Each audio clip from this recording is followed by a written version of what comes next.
seating. $5 pizza, Highway 1 West in Iowa City. Order 10 or more delicious pies and they'll deliver. That's what's happening at $5 Pizza on Highway 1 West in Iowa City. Call 351-5555 to order your pizzas now. Hey, Jordan Sekifetz here for Dodge Street Tire and Auto.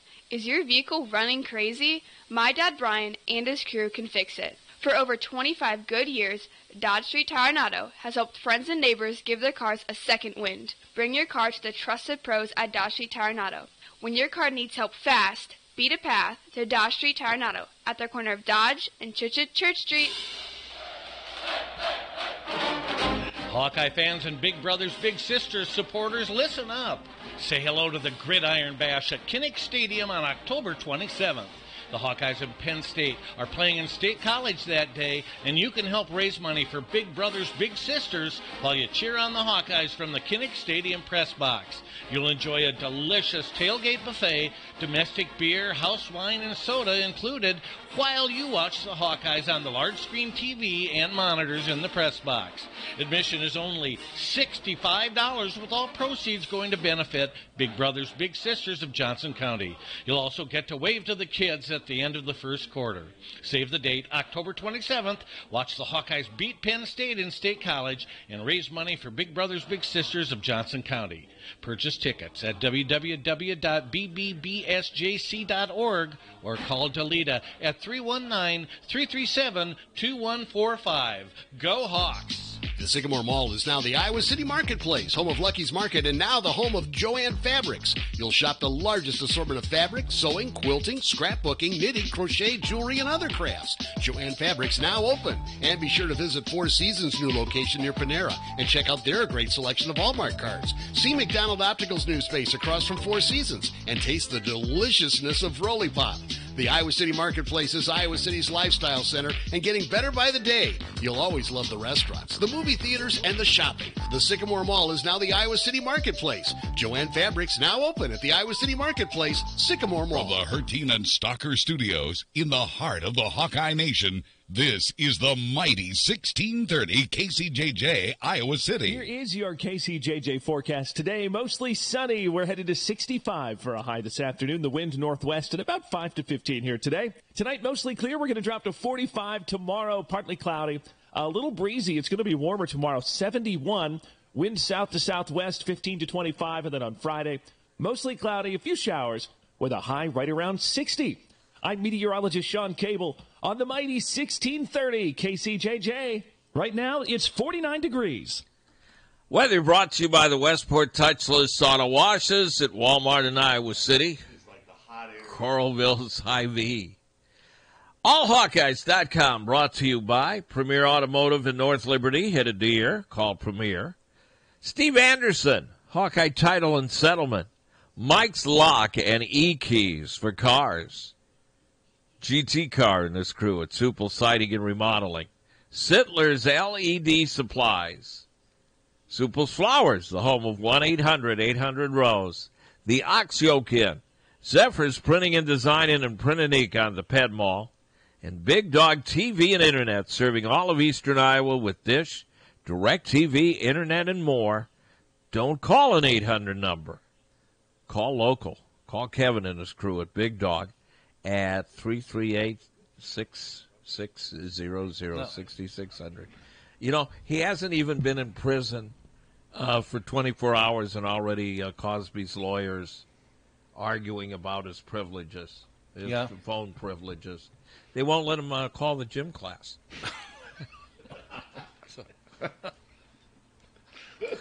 Here's Pat Harty from AllHawkeyes.com. Oh, my God. Wow. Good night, everybody. I didn't see it coming. I didn't see that one coming. No. I mean, you're using... I was blindsided. You're using Cosby to spin your local crap here. You're making fun of Cosby and Jim Class together. Yeah. No, actually, we were talking... what were we talking about? Because like our listeners know, I'm not either a Democrat nor a Republican, but I did chuckle when the UN laughed at our president yesterday. Yeah. I happened to be watching that then, and it was just Wow, I remember, but I thought the way he handled it was kind of funny too. Yeah. Wow, I didn't expect that. I thought that was. No, that was kind of funny. I thought that was funny the way he handled a really awkward situation. It is. It's funny, except that it's our president. I know. In front of the world. Well, I know when you bring that small detail up. Yes. Then it kind of ruined. It would have been better if that would have been like Rodney Dangerfield up there, and like it was like. Hey, but I have no respect. I am getting a record amount for me of likes on Facebook. I said, I hate shows with laugh tracks like Lucy, Three's Company, Roseanne, and President Trump addressing the United Nations. Oh, that deserves people are sharing. Just a second. There you go. Yeah. You got a rim shot for that. Yeah. That was so creative. Yeah. Powerful. Very powerful. Whatever. There you go. I just thought that was kind of funny. Don't you think that Jennifer Gardner could take down a drug cartel?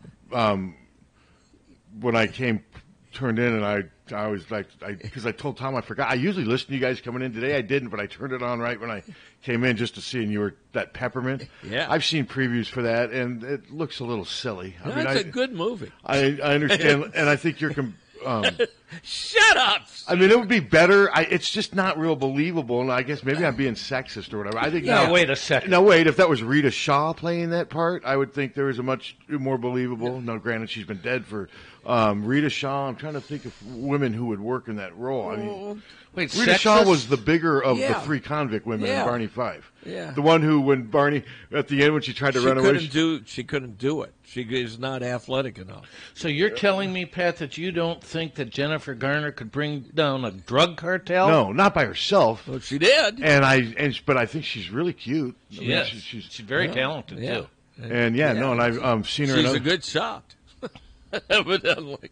So what, did she train and become a killer? Yes, it took her 5 years. Something bad happened to her. Yes. She got pissed and said, even though I'm a beautiful woman, I'm not going to take this. I'm going to get physical. Yeah. And then she went for 5 years and trained with Navy SEALs and she trained. Ninja. She went overseas and she trained. Just for the sole purpose of getting revenge. Getting revenge. So with guns and with man-to-man. And she got revenge, I bet. She killed over 70 people. She ended the whole drug cartel. Did she have any sex? Huh? No sex. No time for that. Zero sex. So then she came back, all trained, and angry, and vengeful. Yes, she was hacked, I guess. Yeah. Why? What's Peppermint? Why is her name? Because their child likes Peppermint. Oh, okay. Yeah, I mean that's one of those where it's on TV at 11:30 at night, and you're laying on the couch, and there's nothing else on. You watch it. That's kind of, and it'll probably be on at 11:30 at night sometime. I'll probably watch it. Might watch it sometime on Netflix. If all of the other programming has been deleted somehow by a nuclear attack. There you go. You can get. All right, Suter, that I have had it with. How about the show with the Catholic nun? You know who I'm talking about? That show with the Catholic nun that's been on for years. Yeah, the Flying Nun. No, just the one who killed sister. That one. No, I'm talking about. You're talking about an Eternal Word TV. Yes, she's been gone for 20 years, but and I she's still think they run TV. the reruns. Yeah, I mean, she does a talk show. It's a nun doing a talk show. Would you watch that or Peppermint? I don't want none of that. That nun couldn't take down a cartel. She kind of looked like Rita Shaw. She would just rap them on the knuckles and they would drop their guns. And you're saying Rita Shaw wasn't athletic enough. Do you remember the final scene of The Convicts when Barney's got her by the handcuff and she yanks Barney out of there like he's nothing? Well, because he was nothing. I know, but she couldn't owned take Barney. She couldn't kill 70 people and take down the cartel. I think she could have. Look her up. Look her up. She had those. Had they not handcuffed her, she would have killed both those lawmen. See, now, I have found over the years, and I could be wrong, you guys tell me if I'm wrong, but if you have the scriptwriter on your side, good things can happen for you, or bad things. It depends what the scriptwriter does. I could be wrong. Oh, I think the scriptwriter has a lot to do with... This is one of the feel-good movies of the... I think if the scriptwriter had her go down... The first bad guy she faced, it would have been a 15-minute movie. So was there? That's called a porn, I think. But so were there scenes though, Captain? Were there lots of scenes where she was hitting everybody she shoots? Yeah, she had brass knuckles. But none of the people shooting at her were coming close to hitting her. Those are the movies I hate. No, she got hit a couple times. Remember by the time we got to Death Wish 3, and they had that multiracial gang. Is open to You'd have an Indian, you'd have a blood, and then you'd have like a kid who looks like he works in an office, and they were all in the same. And they were all in this same No, gang. she got stabbed. She got shot. No, yeah. I just don't like the movies where the hero just happens to miss every bullet, even though there's just tons of people. It was realistic. All right, I'm sure it was. And then what's this, spearmint? Is that what it's called? So did they call Peppermint. her? Did they call her Peppermint? Yeah, something traumatic happens in her life. I don't want to give it away if anybody's heaven forbid. planning to go to it. Okay. Well, her daughter... Sounds like her daughter gets killed, sadly. I mean, tragically. Yeah, but before she gets killed... Gets caught up in the drug... Was it... Before she gets killed, it's her birthday, and she has one wish. And it's something with and that's to get somebody to answer the line at KGY. All right, right when he started, and that's to get someone. I saw that one coming. That's 2 before 9:15. I mean, we got to be on the guard today. This is like carpet bomb. That's why Suter doesn't think it's realistic, because his daughter would actually phone KGYM. All right. Duh. Hello. Sorry, guys, just coming in the middle of this conversation. Wow, you missed a lot. You haven't missed a thing. I know. Netflix suggestion for you. Yeah. You guys remember the movie Shooter with Mark Wahlberg? Yeah. Vaguely. Where they frame, he's like a SEAL, and they frame him for killing the president. Okay. A little bit. Okay, there's a new spin-off on Netflix called The Shooter, and it's Ryan Felipe, but Mark Wahlberg produces it. And it kind of follows the same thing as the movie, but it's an actual series now. It's pretty good. It's good, worth a watch. Okay. Okay, thank you. Is it as good as Baskets? That's all, guys. Thank you. So did you see you saw the original movie, The Shooter? Yeah. Not the one with John Wayne. Yeah. No, that was The Shootist. Yeah. The Shootist. And this is The Shooter. Well, and then, little lady, we'll take the parachute, we'll jump out of the plane, and we'll hit the ground. You should do a whole... No, wait. What if he did a whole show as John Wayne? Or how about next time we have Don on Monday, you do your normal, but do it in... Coach Patterson. Or would it be better as Bob pleasure. Dylan? Would it be easier as Bob I Dylan? can do that the next week. Do you like that? That's our new thing. I would like that. You start doing those interviews whenever we bring people is either Bob Dylan, John Wayne, or who's another one you can do? John Lennon? Could do bits of John Lennon. I like that. Or like Mr. Patterson, tell us what you saw. Just do that the rest of the show. I think that Could be fun. That would be fun. We would all grow weary of it after about 2 minutes, but it'd be fun in theory. But those 2 minutes would be 2 of the best minutes of our lives. It would be fun. That would be fun. So, but we're 15 minutes into this, and we haven't even mentioned nothing about the Hawkeyes. Nope. Take it away. We still lost. Yeah, I heard that nothing's changed with the outcome from Saturday. Nope. That's still the same. Sorry to hear about Nick Neiman. Yeah, he did land awkwardly. It was the last. I got into the very end of Kirk's radio interview on. No, was that where they scored the touchdown? Yeah, he stumbled at the end there, and at least that's what. Is that why the guy was so open? No, the guy was open because they ran a counter play. Remember, it was a fullback. I wasn't. No, he got hurt was on pass coverage. Well, he was, but I believe he got hurt on the reverse by the fullback. Oh, that could be when he was chasing him down the sideline. I believe I thought that's what Kirk said on the final play. And sounds like, he's going to be out a couple weeks, so, I guess that means he's going to miss Minnesota, but you never know. A couple weeks is a couple weeks. They don't play for a couple weeks. So, but if that's the worst that they are right now, that's pretty good. That's pretty damn good. You hope things come back because, like I said, even though he fell down, and now people are, why do you have a linebacker on a receiver? And everything the coaches are doing is being questioned now. Yeah, there you go. And I actually wrote something about that. Captain, I'm supposed to promote my stuff, right? Yeah. Well, I wrote something. Actually, I read it. Yeah. I posted it on our Facebook. And it's other guys, other people want to question the play calling. That's their prerogative and whatever. I just was explaining why I don't. Now, I'll question. And I think you're 100% I don't right. criticize. I can question. Because I had some guys, if you're not being a journalist, if you just accept everything. This isn't war. It's not like they're devising war strategy behind there, and millions of people might die from if I don't question their. It's freaking football, and my biggest thing is, I don't know as much as the Iowa coaches do. I never will know as much. It's never close to being. But you can question stuff. But the main point I took from your article was hindsight's 20/20, and that's all people ever use is hindsight. Of course, and the assumption that what they're suggesting would have happened would work. Well, that's right. I mean, a lot of people are saying the quarterback sneak. They sent Fanton motion to his left, and he supposedly it was obvious he had a smaller defensive back who was going to take him. So it's been just said by tons of people, and I believe your boy from Des Moines even wrote it.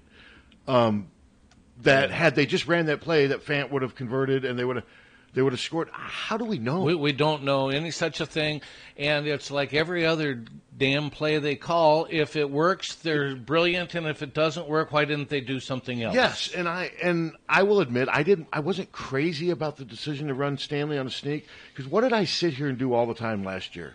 I'd sit here every Saturday or every week and say, I don't know why they don't try Stanley on a sneak every once in a while. He's so big. Well, maybe we and saw. Partially, but we never saw it until that huge moment right there. And to me, that's something you got to practice in a game a few times. And do you recall maybe one other time when there a couple of at the most, but not many. I complained all through last year. Why don't you just send that big body on a quarterback sneak? And now we've got the answer. It didn't I didn't think he looked comfortable doing it from the very beginning. He didn't get any surge, and it didn't work. But had it worked, had they held on to win 17-14, none of this stuff. I mean, there would be questions going on, and people are really disturbed. But people wouldn't care because we won. Yes, but the Epinesa, Noah Fant, I offered my 2 cents on that. I do think part of it, Noah Fant's not in there right now when they're running plays because they don't want to block it. They got other guys they think are better blockers, Hokinson and Whiting. And then I think that with Epinesa, people just won't accept the fact that Parker Hesse deserves to play too. I mean, I had some people reach out to me on Twitter and just say, Parker needs to take one for the team. He just needs to accept that he's not good enough to play, and that Epinesa is a freak, and this is a superstar we're dealing with here, and he needs to just say, Coach, you got to play him. I'm glad. I saw that, yeah. And that's just not. That's the most ridiculous Well, number one, thing. it's unfair because Parker deserves to play just from what he's done and everything. But number two, he's good enough to play. People don't understand how effective he is. He's a stabilizer. Think about all the big plays he's made at pivotal times. He's been terrific. But I get it. I think A.J. Epinesa is special. I do. Right now, his best thing is rushing and pressuring the quarterback. Pretty much every time they have him in, that's his role. So, he's getting to do that a lot. He's just not playing from start to finish, and I understand why some fans want that, but you can't just bench Parker Hesse. I'm sorry, they can't. Now, I said today in that column that part of me wishes they would figure out a way to play Hesse, Epinesa, and both Nelsons at the same time.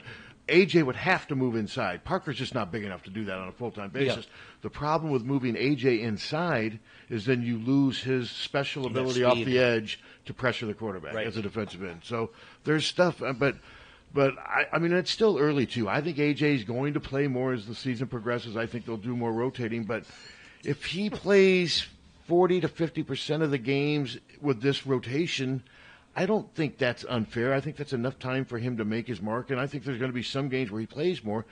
But like Kirk said on the teleconference yesterday, Parker Hesse's one of the best players on the team. He is, and so is Anthony Nelson. Yes, and unless one of them can play defensive tackle, they're never going to play three defensive ends at the same time. Yeah. It's just not the way it is. But I understand where fans are coming up, and I do think though part of it is one was a 5-star and the other was a 2-star. I know people all know that, but that affects the way people of course think. It does. I think it does. Hello. Why don't they, the defense, run more of those plays where the defensive line's standing up and moving around? Why don't they do more? I think a lot of that is predicated on field position and what the other team is doing tempo-wise offensively. I know what you mean. Why, you're saying, now, okay, what if they start doing that and teams, they're going to do that more? Then, we're going to run draw plays. And they start gutting them as running. You like that because you think the results have been good so far? Yes. Okay. My concern would be eventually if they start doing that more and more, teams will start gutting them with draw plays because there's more spacing when they're standing up and they're not ready to tackle running backs from that position. They're more ready to either backpedal or pursue the quarterback. At least that's how I look at it. Wow. I don't disagree. But I don't disagree with the caller. I like it. I do too, but I think it's situational. I do too. You can't just do that all the time. If a team's going to run Jonathan Taylor between the tackles, you want at least two of your defensive linemen down in a three-pointer so they can, get leverage and make a play at the line of scrimmage. But that's, but I don't know. There's just been a lot of that going on. It seems like, well, whenever they lose, now a loss like this does a lot of second guessing. Now, if they were to lose to a team that they should have beaten, then it's just that. Then it becomes just criticize. Oh, they suck. We suck. Well, this was more strategy and what have you. And like I said, I question a few things, but I'm just not crazy about criticizing play calling because the main thing any sports writer, any fan uses to criticize play calling is hindsight. And that's just... And you're right. And I do think there's some people out in the media, I'm not necessarily saying in the Iowa media, a lot of sports writers who want to show these coaches, hey, I know what the hell I'm talking about. I'm no pushover. I know my crap. There's that out there, too. Ultimately, that game was won by Wisconsin doing what Wisconsin does best, which is not beat themselves. Yes. And they made the plays when the game was on the line, and the Hawkeyes did not. Yep, that's what it came down to. And now I do sometimes wonder, and I'm too bad we don't have Kirk today, why they didn't ask for a review of that. That clearly looked like a fumble. And I'm using slow motion and instant replay, but that's what the coaches would have had that upstairs. From where I was, I wasn't sure. But then you see the replay. But if it had been up to me, I would have at least tried. You lose a timeout. Okay, so what? You lose a timeout. I think they would have won that. I think they would have reversed that. I don't think his arm was going forward. That was in the first half. Yes, it's at least worth the review, and I was a little perplexed as to why they didn't do that. Now there's people, sure, they don't communicate. They're so behind the time. Yeah, Kirk's down there with one of those big 70s walkie-talkies. Great. He's got like Rockford on the other line. Hey, can you review? I need to talk to an assistant. Rocky. Hey, Rockfish. No, Rockfish. No, they've got one of those paper cups where they rip the hole out, and he's just yelling up to the. But no, that one was of the old popcorn megaphones that you got at the game. Remember those? Yeah. But no, I did wonder later on. But I did all this with what hindsight after the fact. Yeah. I didn't wonder about that during the game. I thought they made the right call. But then when I looked at it, and so there's people questioning the coaches. Are they aware of everything? Are they? And I don't know. I mean, I've gotten to the point where. On message boards and I haven't been on message boards and on Twitter and stuff. Anytime they start a statement with why, they're ripping on somebody. Well, usually. And I don't even open them up anymore. I don't look at them. I don't read them because they're smarter than you are, basically, because they are. It is amazing how.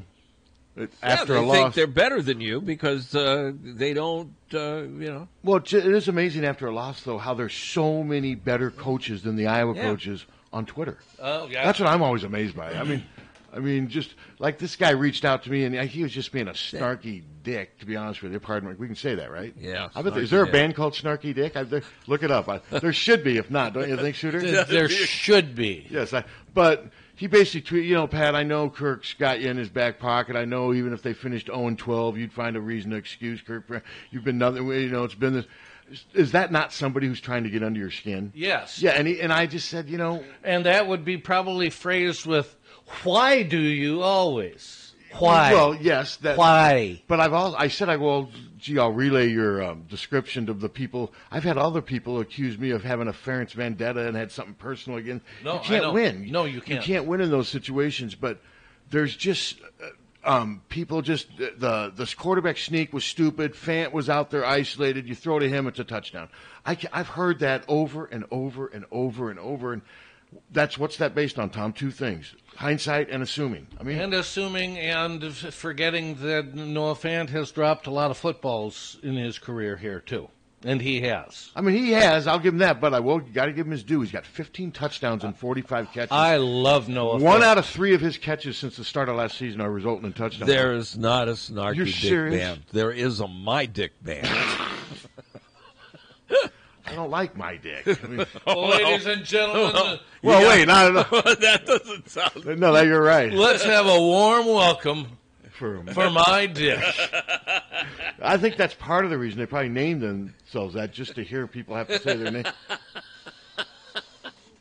You're thinking next they're on Hey Lang by Friday. Yeah. So, the audience isn't laughing, but we are, and it really isn't that what matters more than anything. That is what matters, that we entertain ourselves. Why do those guys entertain themselves? Why does he always make fun of the gym class? Okay, so pick one play from the game where you, now with hindsight, is the play you disagree with what Iowa did. Is there one that stands out?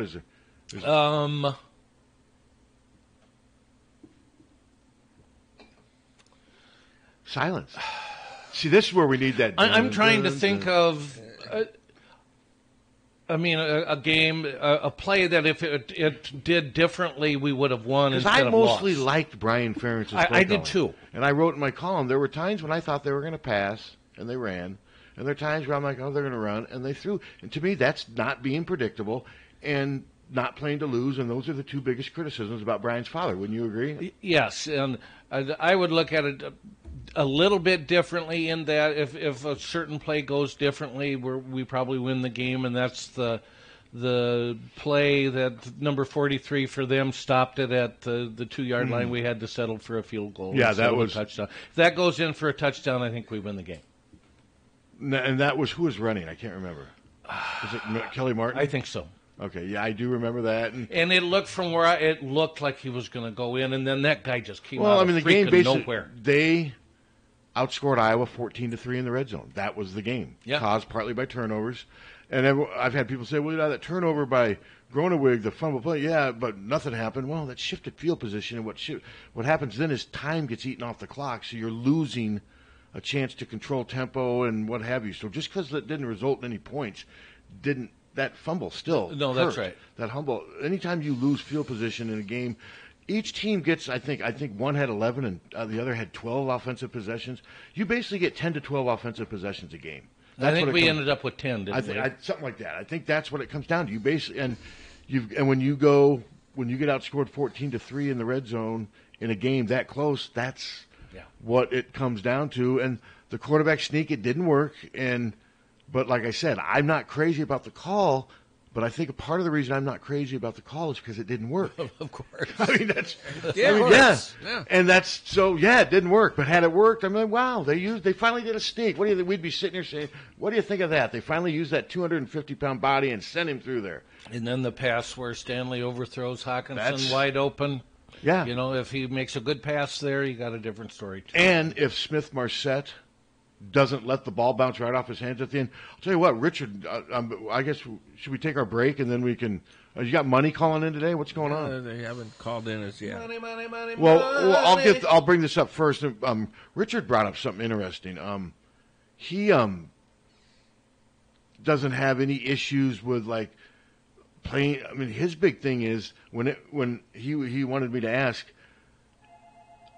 When they got the ball back with 57 seconds, Richard's wondering how many Iowa fans thought the game was over or thought they had any chance of going down and getting a touchdown. I thought we had a slim chance, but a chance. You did think we had a chance? Oh, sure. I did too. I didn't think much of a chance.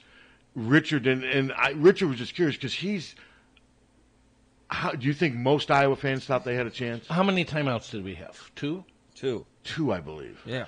I thought because you had to get a touchdown. It was everything has to go right, and it has to go quickly. Typically, it's the kind of thing that Iowa doesn't do. But I'm such a fan or anything, so and that plays into it. And I thought Bud they had sitting next to you. I thought they had a chance. What was Bud saying? I wasn't. I did. Oh, you didn't go. You had Jan sitting. You had Lily sitting next to you. Shed. Yeah. I still got here. Like I said, I left here as a Yeti. But I think that's the kind of thing, until the game was completely over, you have a chance. No, it's an interesting question, though. Like Richard said, he goes to Richard, that's his concern with Iowa football, is the fact that in a situation like that, he doesn't think they're built to. And we're not. And I think that's interesting. I hadn't really thought about that. No, and he's right. And that doesn't mean I didn't think we had a chance because. Well, I think you always think you have a chance, but yes. I think his thoughts was that he didn't give much chance, and he's assuming that a lot of people deep down we're not built for this. Is going. And I didn't feel field goal would be different. I didn't feel good about our chances, but I didn't say. I mean, I felt when they scored the touchdown, it's probably over. Probably over. But okay, and the thing with Smith-Marset, he should have caught it, but Stanley threw the ball too hard, which he does. Yeah. He just threw it too hard. I mean, I don't know why he doesn't, because that play, he had some room to run on that thing. Yes, he did. And had you get 20 or 30 yards on that play, that changes everything. It really does, especially with Stanley's arm, but it didn't happen. I mean, the ball literally deflected right off Smith-Marset's hands. We got our money? Yeah, we got money's our money. Right. Hello. I'm just Hey, fellas, how we doing? How we doing, Corey? It's Corey Urian. Oh, I'm recovering. From Wells Fargo Advisors with the markets. Thanks, guys. Stocks are higher in early trading today. The Dow is currently up 34 points to 26,526. The S&P 500 is up 2 points to 2917, and the NASDAQ is up 14 to 8,021. The major averages are advancing ahead of today's Federal Reserve rate decision. Policymakers are widely expected to hike interest rates by 25 basis points for the third time this year at 1 p.m. Central. Following the decision, Fed Chair Jerome Powell's press conference will likely garner attention as market participants await clues concerning the future path of monetary tightening. On the data front, mortgage applications jumped 2.9% in the most recent week. An update on real estate front revealed new home sales in August jumped 3.5% after falling 1.6% in July. 7 out of the 11 S&P 500 sectors are higher shortly after the open. Healthcare shares are pacing the gains, with Alexion Pharmaceuticals gaining 4.3% to 134.26 after reporting it will buy biotech company Syntimmune for up to $1.2 billion. In earnings, Nike is down 2.5% to $82.63 after analysts cited concerns regarding disappointing profit margins. Cintas is off 4.8% to $203.76, despite the corporate apparel provider topping Wall Street expectations on the top and bottom line. Treasuries are higher, with the yield on the benchmark 10-year note down 1 basis point to yield 3.08%. In commodities, WTI crude is losing 0.5% to $71.94 a barrel, and gold is slipping 0.3% to $1,195 an ounce amid a stronger dollar. Life has a way of throwing unexpected events and new opportunities our way.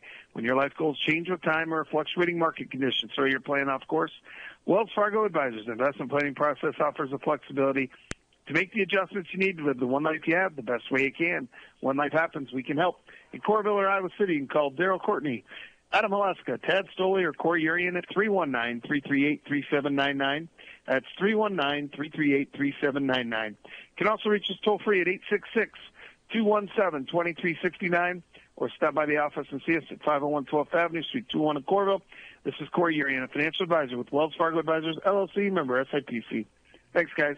Iowa City's news first, 24 hours a day at 1630 KCJJ.com. Powered by Lucky's Market at the Iowa City Marketplace. AllHawkeyes.com. Thank you. Should we talk about who's following me on Twitter now? I'm now being followed as of about 10 minutes ago by Gavin the Unfriendly Ghost. Why can't he be friendly? Why does it have to be? Because he isn't. No, he's not friendly. Oh, the one who called. Yeah. He says only mean stuff? Yeah, he's not friendly. Yeah, he's not friendly. When he was alive, he wasn't friendly. Well, he was early on. To a point. Knucklehead and to a point. Where's Pedro? Yeah, he liked Pedro. Yeah, he was affable for a while, but then the worm turned. They changed his medicine. What is he? And then he was a dick. Tony Perkins? They did. They changed his medicine. And it was he started cussing, right? Night and day. Yes. Yeah, after he That got was out sad. one day and said they've changed my medicine, and after that, it was not good. It was sad. Yeah. It was sad. No, And now I've got Gavin the Unfriendly. Hopefully he's not mean. Yeah, you can follow him on Twitter, Gavin the Unfriendly. So Gavin the Unfriendly Ghost, will he question play calling and I would imagine rip the coaches during tough moments and the players? Well, like everybody else. Yeah, he's got to fit into Twitter. That's true. I mean, Yeah. that's no different than the narrative on Twitter. But as far as bye week and what have you, I mean, I think it's good and bad. I mean, part of me would, since they're not that injured, there's part of me that says you want to get right back on the field again and play, but now they got 2 weeks to kind of reflect. Who does Minnesota play this week? I don't even. I should know, and I don't. I should look too, up and I don't. Look up Minnesota's schedule. Okay. Hello. Hey guys, Ted, great show, man. Hey, thanks, man. I got three things. I'm going to bitch about all three teams. All right. Okay. All right. And really the Iowa one, whatever, play calling and all that. I just thought that first time when we were down in the red zone, you kicked the field goal. And I know I wasn't really popular at the place I was at when I said that, but I've had some. Wisconsin, it's going to be a low-scoring game. I've had some people say that. It's first quarter, and it's like, get the points. Okay, that's fair enough. My feelings there were they are going to aggressively go out and try to take control of this game, and I like it. Yes. Yeah. Except that it didn't work. But what does the caller have that she's got hindsight? It didn't work. Had that one worked, but I do see where you're coming from. Absolutely. Because it was Wisconsin, because it was early, and because points were going to be at a premium. And obviously now we go hindsight. If you would have, now you're only down a field goal going on that last drive. But what is Kirk usually criticized for? Never being too conservative. Those 4 points could have made a big difference. If they ended up losing by 3, people go back. Well, if we had a 4th and goal and we could have scored a touchdown there, but instead we played for the points, we end up losing. Yeah. It would work. And you can't say that either. It's first quarter. And my feelings are, if we do score a touchdown there, it really changes the complexion of the game. Or who knows? It didn't play out that way. I see both sides to it. I do too. But I think fans would react in different ways. Whatever works or doesn't and work. I wasn't the popular one when we were, But I do see where you're coming from, though, mostly because of the opponent and because of the time in the game. If I know the score is going to be 40-42 or something like that, then you better get as most. Then I change my mind on it. No, you're right, though. You're right. I will give you. I'll give you your props on that, Teddy. But I think the other thing I would say is if it works, it's brilliant. And I'm just going by my initial reaction. No, you're right. When I saw Stanley take that snap and go for my initial reaction, oh wow, yes, but then it didn't work. And he didn't get a very good spot either. He didn't get a good spot, but the problem I have with it is it wasn't 4th and inches. I mean, it was closer to a yard than it was to inches. That's true. That was a problem. And the other problem is the other option is to hand the ball to a running back either 2 or 3 yards behind the scrimmage or pitch to him 6 yards behind. And had that not worked, what would the criticism have been? Well, you're giving the ball to a running back behind the line of scrimmage. We turned a 2.5 foot run into an 8-yard gain we needed. I mean, that would have been the criticism. Now, the field goal thing, though, to me, the more I've thought about that because it was Wisconsin, but Teddy, aren't you a little bit thinking too?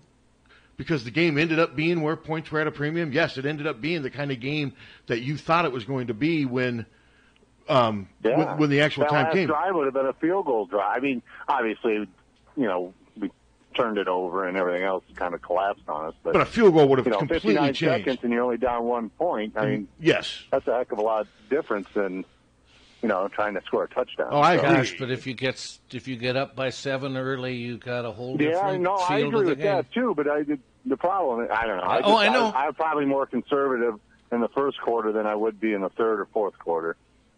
And well, there's a lot of people who feel exactly the same way that you do, and I'm not sure that you're wrong, and I'm not sure that you're right. There's no right or wrong in this. It's all opinion. It is what it is. The second one is Wisconsin. I thought, obviously except for the last drive, if they would have just kept running the ball, they were chunking us 5 or 6 yards every time. That's funny you say that because at one point there was a play, it was a 3rd and 2, and they threw a deep ball.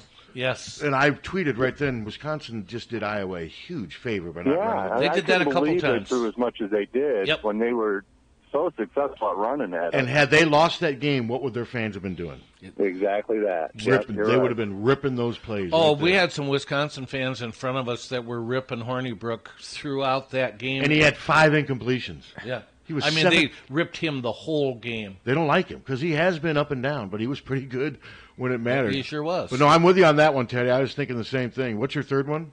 And the third one would be the officiating crew, and it has really nothing to do with, everybody was complaining about spots, this and that. I really think the way all the other officiating teams go now is they don't blow the whistle, and on that sack that could have been a fumble, could have been a forward pass type thing, if they don't rule it, or if they rule it a fumble and we recover, it's automatically reviewed because it's a turnover. And to me, it puts the pressure on it when you call it an incomplete pass, and you might not get it right. Whether it was or not, it was really close. Did you see the review in slow motion?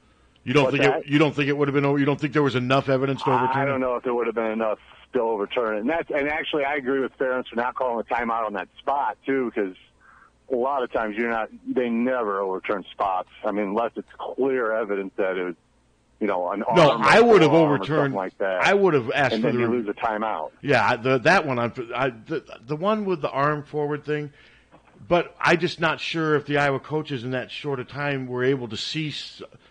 Right, which most most crews now don't blow plays dead just because they let it go out because they know the replay is going to save them on a turnover. And that's me basing my opinion on watching it in slow motion probably 50 times now, and I'm saying, I think the ball was loose before that, but so it's a completely different circumstance. The only other thing I want to add to this is everything that you just said. If they turn out differently, the game may turn out differently, it may not, but the point of it is after all of those things happened, Iowa had the chance to win the game, and they didn't. 17-14, yep. And they didn't. Oh, absolutely. Yeah.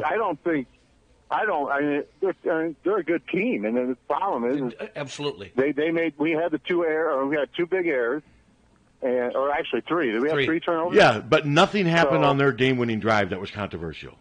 Is that fair to say? Absolutely. No, they just went out and did it. Yeah. So, I'm with you. No, I think especially your second point. But it is. That's what you dissect a loss like this, and you do it from a completely different perspective than if it was a victory. Mm-hmm. Wisconsin would be the ones ripping the play calling. Why are we throwing? We got the best running back in the country. You're right. But I was stunned on that third too, and they threw, and it was a pass that went toward the Wisconsin bench. I'm like, that was such a high risk pass. I mean, I don't get it. Okay, our friends from Wisconsin came back to the tailgate after the game, and the one thing that Eric said, he said, okay, see if you're with me on this. About the officials, I said, okay. He said, what's with all the holding calls against Wisconsin? That's all. That was his take on the officiating. What's with all the holding calls against Wisconsin? Were there a lot? I don't recall. There were 2 or 3. Teddy, were there a lot? I don't remember a lot, but the ones I saw, they were pretty much wide open. I mean, they were right going, they were at the point of attack, and they were good calls. Yes, okay. I agree. So, I mean, but that's what his take from the game was. You know what you should have said? Shut up, you Barry Alvarez loving dick. Seriously, you should have came right back with that. Barry Alvarez is I think you got 3 winnable games here. I agree. They got to take care of business. Yep. And go out and get them. Out of the 3, I would say Indiana's your toughest matchup. Hey, Teddy, did your dad ever find the bratwurst? I think he's still sitting over there waiting for traffic to clear up. So, all right, great show. All right, Teddy. Thanks, Teddy. Yep. That would be funny if Bud was still sitting over there. So, yeah, I mean, all good points. I was watching, of course, the TV coverage from Fox, and they started out by how great Stanley was as a quarterback, and they were praising him, and they were ripping Hornibrook. And then, like the second half, all of a sudden, Hornibrook's the greatest guy, and he's just. I thought Stanley was good. I wouldn't say Stanley was great on Saturday. I thought he was. No, I thought he was good. I thought he was solid. They kept. He had moments of greatness. I've read. I mean, there's been some people saying he was just lights out. I mean, there were times when an Iowa quarterback could throw for 250 yards in his sleep. When the game was on the line, again, I'm going to go back to this. When the game was on the line, we had 3s and outs. Yeah, and that's not all Stanley's fault. No, I was hoping that sound would go on for the rest of the show. What was that? That's just Hawaii. Hawaii's calling me to tell me about my car warranty or my student loan. Yeah, my home equity loan. Mine are car warranties. If I don't get to somewhere by like Friday, my car's going to fall apart and no one's going to be there to pay for it. Is basically what they're telling me. I don't know what mine are because I don't hold on long enough to find out what they are. Because I've been getting a call from someone. This is Ann. No, it's not. I'm not buying what you're selling. I'm not doing it. But it's a robocall. Yeah. Oh, yeah. This is Ann. Yeah, there's and they always have innocuous names. But there's always a local number, either Iowa City or Cedar Rapids on the ones I get. No, was Hawaii this time. Yeah, mine are usually local numbers. Mine are too. But not always. Not always, but usually. I get local, but maybe this is another one. They're going to tell you that your fender just fell off and it's not under warranty, so you're going to have to pay for it. Hello. Hey guys, how you doing this morning? Is this Dave? How you doing? Okay. Yeah, Dave from Bettendorf, guys. How's it going? Hey, good show so far. Hey, Dad, what your friend Ted was talking about, I was going to bring up, Wisconsin was playing 7 offensive linemen in a lot of their first and second down run packages, and then, like you said, on short yardage, and they just were pounding our poor defensive line linebackers. It seemed like every time, we always turned the TV down and listened to Dolph and Eddie, and Gary was saying 5 yards every time. Oh, yeah, they were. It seemed like they ran it. Yeah, they did. And that Taiwan Deal, he was good, backup. They do that to everybody. Everybody, yes. But I do think, Tom, don't you think there was a lot of talk about this Iowa defense, especially the defensive line? I think there were some Iowa fans who thought, we're going to stand up to this machine. And I'm not saying the defense was horrible. Don't get me wrong. It was 17-14 in the fourth quarter, but it wasn't horrible. But they gave up 210 yards of rushing. Now, granted, 35 were on that last run. I'll give you that. That made a big difference, but still. You're going to lose a lot of games giving up that many yards. And averaging about 5 yards a carry. Yep. Keep going, Dave. Go ahead. Yeah, like you said, our defensive line, Parker Hesse, those guys were, you saw them fighting out there. Matt Nelson, he actually looked kind of small next to some of those Wisconsin linemen. I mean, you guys were at the game. They're just some big dudes out there. And I know, probably they say they're the best offensive line in the country. I think they proved they were pretty good. I think almost every year for the last decade, Wisconsin's almost always had one of the top 2 or 3 offensive lines in the country. For sure. I mean, without question. With a great back behind them. Yes, was always a great. And now they've got 2, and that Groshek. He's annoying. He did just enough to be really annoying. And so, but their offensive line, and at first, but even that opening drive of the game, every time Taylor got the ball, he'd get anywhere from 3 to 8 yards. Yep. Yeah, he's solid now, like you said. Didn't you guys think, late in the second quarter when the game was 7-7, and Gronerwig, I'm not picking on him or anybody, had a nice punt return but didn't put the ball away. Mm-hmm. We had some momentum there, and then start the third quarter when we made that great drive and got the lead.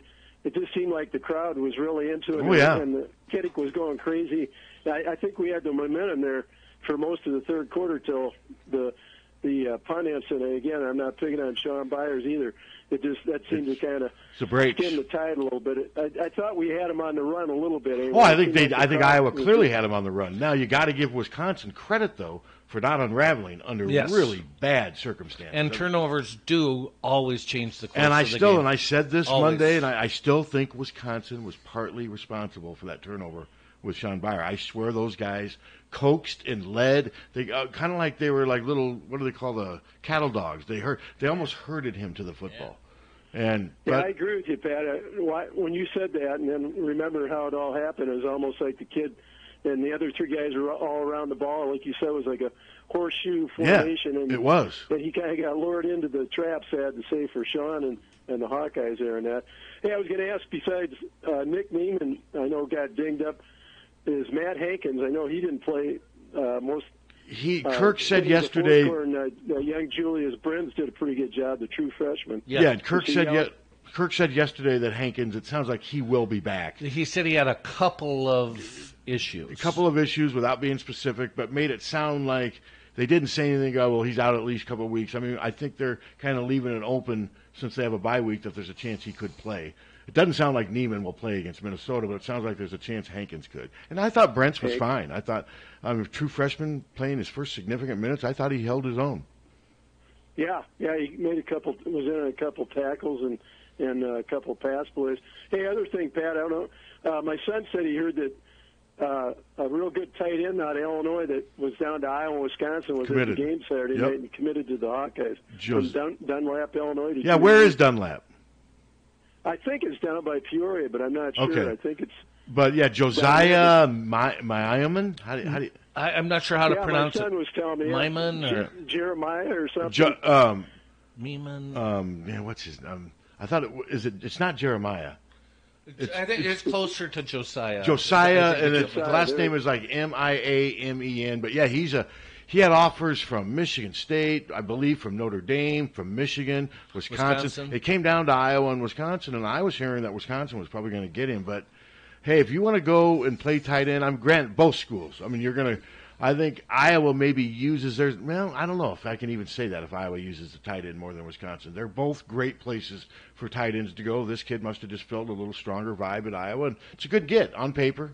I mean, you can never take it beyond that. I mean, on paper, it looks like a good get. It looks like we got two great tight end recruits. Yes. To see how they pan out, of yeah, course. And they both, one of them, maybe one moves to defense. You just never know. But the other one being Logan Lee from Orion, Illinois. Is that by the Quad Cities, Orion? Yeah, it's just out about 30 east. miles outside the Quad Cities.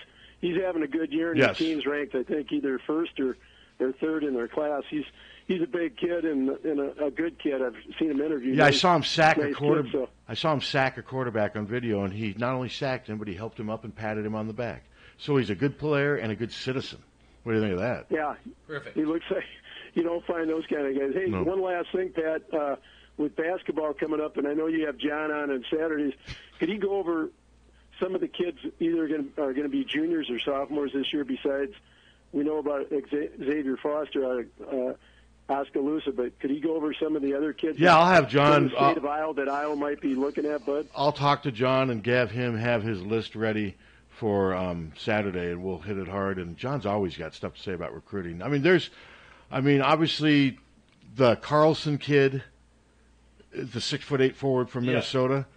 John's not real optimistic. What's your thoughts on it? I don't feel real optimistic about it. He thinks Iowa got. There's a kid, Ben Carlson, 6'8", out of Minnesota that Fran just, I believe, made an in-house with, and he's a 4-star in the 19 class. Is it 20? I think 20. Yeah, and Iowa's offered him, but John thinks Iowa maybe got in a little late on him because he had some other offers. But yeah, Foster and Ben Carlson are two of the big ones you keep hearing about in that class, and they're both big frontline players. And there's also, what's that Desmond?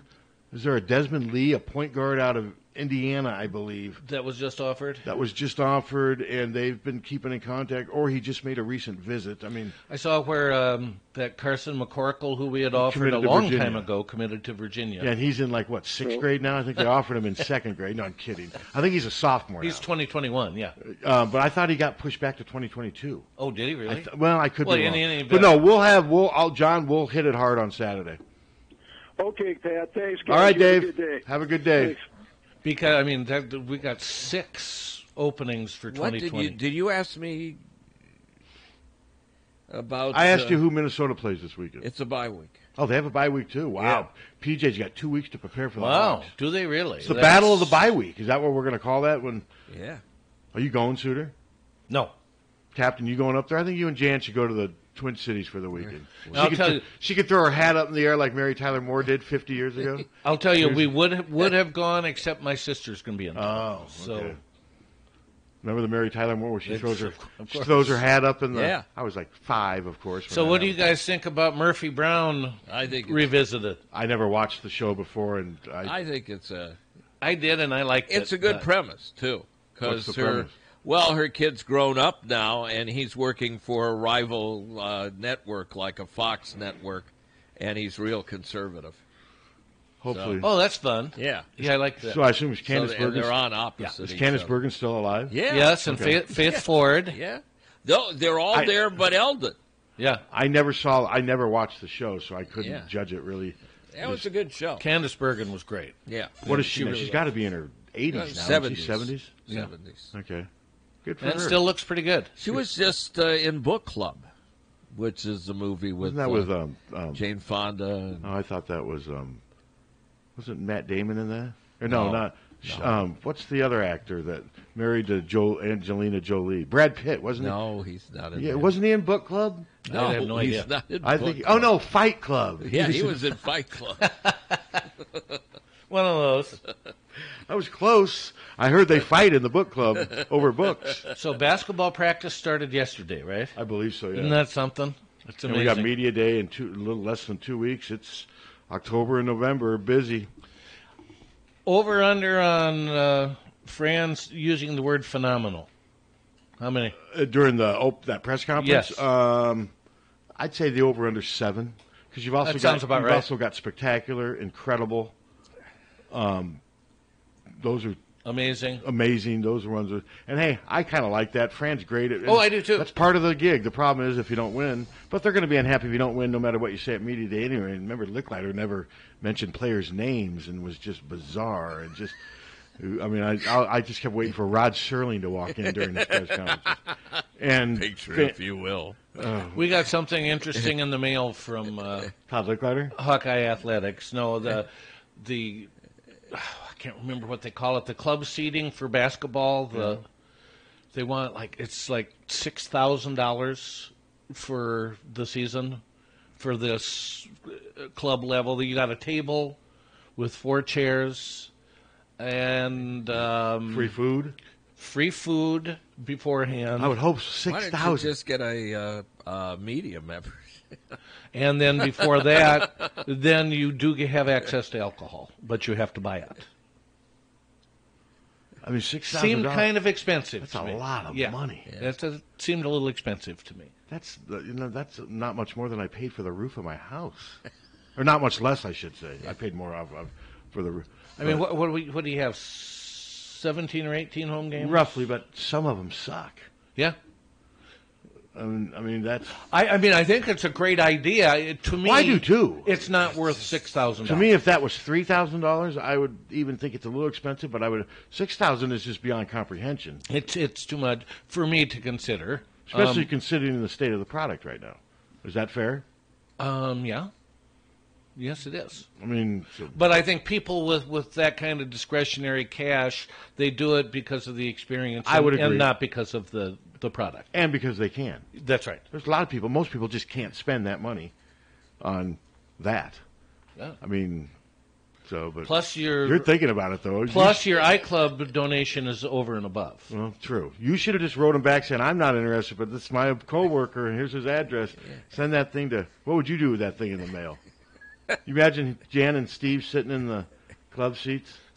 Sucking down, slamming down wine. Just all hammered. Slamming down $8 wines. God damn it. Jan's got her sombrero and a mariachi band right there. Throw the ball. You've got your own mariachi. No, this is basketball. Oh, shoot the ball. Shoot the ball. But no, I mean, I give them credit for trying stuff. I think it's great. I used to yell, throw the ball when it was look like it.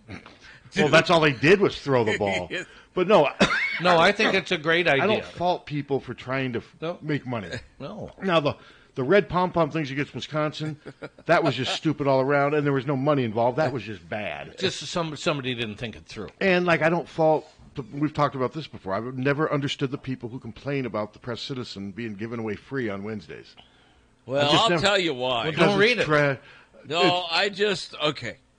It's fine, and I don't fault them for doing that. They're giving their product away for free. Yeah, they're giving their product away for free, and these guys that are driving it around are dumping. We had could have made a pyramid out of the Press Citizen, and it was that Wednesday when it was raining like mad. But isn't that because nobody's going out to their driveway and getting them and throwing them away? No, this person just dumped them in the street. Oh, no, that would suck.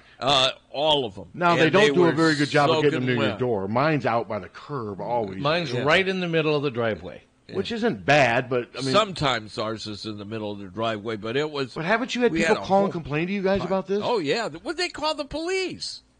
We have them on police reports. What do you mean call the police? They call the police and complain about it. What do you think they do if the car was driving by? They're calling 911, no, but listen, and somehow this is going to lead to 1,600 for him at some time. He's working right now. No, I'm not. What would happen, though, if they looked out and saw this and it was a raccoon driving the car that was dropping them. That'd be great. Could you imagine? They wouldn't be able to handle it. That'd be cool. Because raccoons draw more. There's raccoon calls here when they're being normal. No, they're all being normal. How many really rabid raccoons do we have? Raccoons are one of the more... Raccoons are acting crazy. Well, it's a raccoon. What's it supposed to act like? Did you see the supposed fan to go to the UN and address it? There was a fan at a football game the other night, a pro game. There was a possum loose in the stadium, and this fan just got it by its tail and just put it in this bag. Some guys called up the police over the weekend with a possum that looked rabid. Have you ever seen a possum? Yeah, my dog used to kill them. Yeah, they're not pretty. He gutted one of them. No, he ate its tummy. Ew. Now he doesn't even like to go down the stairs. He's getting old, man. Well, it's sad. I don't like going down the stairs either. Our 2-mile walks now are barely, they're 3/4 of a mile sniff fest. Hello. That's basically what they've turned into. Hey, it's Randy. Hey, Randy. So I was just wanting to call and talk about the game. All right. Fire away. Although the biggest problem that I had with that going for it on fourth down was the fact that they had Stanley do it, because anytime they put the ball in his hand to run it, he just doesn't have the speed or the quickness to do something like that. I don't think. I think they would have been better off having a fullback, or even Thorin Young. When he got in there, he seemed like he was just no. And no, Randy, and I see where you're coming from, but I'm gonna recite a familiar theme. You're basing a lot of that on the fact it didn't work too, aren't you? I mean, I see where you're coming from. I don't like it. I don't like it any time he runs. Anything. And I don't really think a quarterback sneak is running. I mean, it's more you're plunging, and I didn't like the way he plunged. I could see people question it because it didn't work. Now, if it worked, Randy, would you have still been like, yeah, I'm glad that worked, but don't do that again? Would that have been your attitude? Yeah, I would have been glad that it worked, but I just don't think he's quick enough to pull off quarterback sneaks against a Well, he wasn't then. Line. He wasn't then. It looked like he kind of went at it, sort of. Not. Well, I don't know. I'm not going to sit here, but no, that's your opinion, and you're not the only. The other people. And you're not alone. And you're not alone. Other people agree with you. I mean, there's been some totally ridiculous things put out there over the weekend. One guy said he's been alive 59 years and he's never seen Iowa have a winning season. And then people jumped all over him, and he said, I count a winning season as winning a national championship. Oh, please. I was like, well, do you know how many northern teams above the state of Tennessee have won a national title? And Michigan. Well, the 1958 team was a national champion. Yeah. In the last 20 that's years, just, I mean, there's I only don't. been one team. People like that should Ohio just State. be ignored. I mean, I think people like that, they're either really misinformed or they're just trying to get a rise. Yeah. Yeah. Now, I wish more people would recognize the 58 team. Now, like if you go down, it's technically they did win one, but not football. They won. Yeah, they didn't win the big ones. They didn't win the ones that people count. But I'm with you. They did win that one. What else? I thought the play calling overall was not that bad. No, I liked it. Execution is everything. I liked Iowa's play calling more than I liked Wisconsin's play calling, to be honest with you. I really do. Yeah, they overthrew Hawkinson like you're talking about, and then Hawkinson catches that, he's going to have 150 to 160 yards receiving in that game. Well, and we probably are able to run out the clock. Yeah, I mean, ifs, ands, and buts, and nuts, and whatever. So, but yeah, go ahead. You can't have 3 gaffes on special teams like they did and expect to win against the top 25 teams. No, period. You can't. No, you really can't. 100% correct. And that's it. That's what it came down to. I was screaming when I seen him grin a wig. I don't know whether he was still had that fumble in the back of his head when he turned around and fair caught it on the 3 or what, but I was like, get out of the way, just let it go, because that's going in the end zone. And if not, they down it at the same place that you were going to fair catch it anyway. It made no sense. No, I agree with you. That made no sense. That's what happened. And I don't know, who do you blame? Do you blame the player? Do you blame the coaches for not instilling it in the player? I don't know. I mean, it was a bad. Groeneweg did not have a good day. I mean, he did not have a good day. I like the kid. I think he's a risk taker. He's brave. He's got a little quickness to him, but he's just got to be smarter than that. And on that one return, man, he had a great return going, but he was carrying that ball like a loaf of bread. You just got to protect the ball. But I still come back to this argument. It's not his fault that nobody else on the team's a better punt returner than the guy who walks on from South Dakota I like State. him. It's just he didn't have a good game. No, but it is kind of. Do you find it kind of weird that a transfer from South Dakota State ends up being their best punt returner? Yeah. But he's quick. I know he is. I mean, don't get me wrong. He's the best they got, supposedly. I mean, we thought it was going to be Amir Smith-Marset. I don't think they trust his ability to catch punts, would be my guess. I trust his hand. I think he's a big improvement over Vandenberg. Oh, yeah. I mean. Well, until Saturday, I would have agreed with you 1,000%. Yeah. Saturday was definitely. Hopefully, it's an exception to the rule. Well, yes, I'd rather have his problem be decision making than lack of quickness. Yes. Put it that way, because decision making can be fixed, I would think. So, lack of quickness can't. One other thing I wanted to bring up was the north end zone. Mm-hmm. I sat there for the first time as far as having seats there. We sat in the very top row. What'd you think? There is so much more room over there.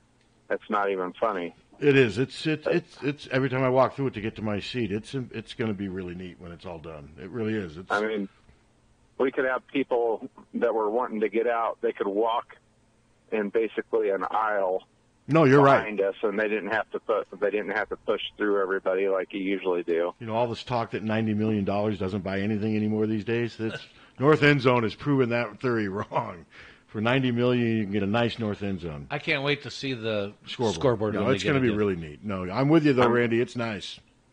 I did feel sorry for a couple of older people that had seats all the way up there at the top because they got to about 5 seats or 5 rows to the top, and then they just stop and take a breath. It's like, come on, you got your cardio in for the day. Yeah, getting them ready for basketball season at Carver.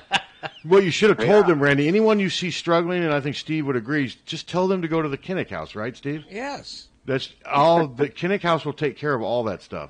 And bring a bullhorn. Bring a bullhorn, and if you've got a camper, there's places to park. Just back it in there. You know, am I right? Yeah. All right, so I wonder if Fake Dirk actually owns the. I wonder if Fake Dirk actually owns the Kinnick House. No, I don't believe so. No, I don't think so. No. I think pretty safe in saying he does not. Yeah. So, but that would be a twist, wouldn't it? That'd yes, be a Law and Order twist. All right, Randy. Well, thanks. And Thanks, Randy. keep us up. If you keep sitting in the north end zone, keep us updated because it's neat. It really is. All right, go Hawks. All right. But that scoreboard is going to be very impressive, and it's going to be neat seeing people sitting in those, and just all. The concourse right now is basically just all under construction. When that thing's done and all the new concession sites and restrooms, it's going to be really nice. Next year will be quite a treat. We considered getting tickets there, but I just don't like watching from the end zone. The game from the end zone. I don't either. I never have. I'd rather be on the 15 than the end zone. Yeah, much. No, but you're on like the 40, aren't you? 45. Fig leaves blowing on you, and they bring Ann in on one of those. Remember what they used to carry Cleopatra in? Yes. They bring Ann in on that, and you're kind of directing them this way. Isn't that kind of how it is? Pretty much. Pretty much. You got Yul Brenner there. And we have a waitress come up and say, "What can we get you, sir?" There you go. That's how it should be. And they'll bring me whatever I want. Life at the 45-yard line. I'll tell you what, that's one place I'm never going to go. Well, I will also say it was a loss there, too. Yeah, that's true. I think my brother's got 4 on the 48. That's a combination of being a former player and a lawyer. Yeah. Those both work together. Those both fit the needs that the 2 voids that Iowa once filled. No, we got these seats right after our real bad season, our 4-win season, because there are people that vacated Well, their plus seats.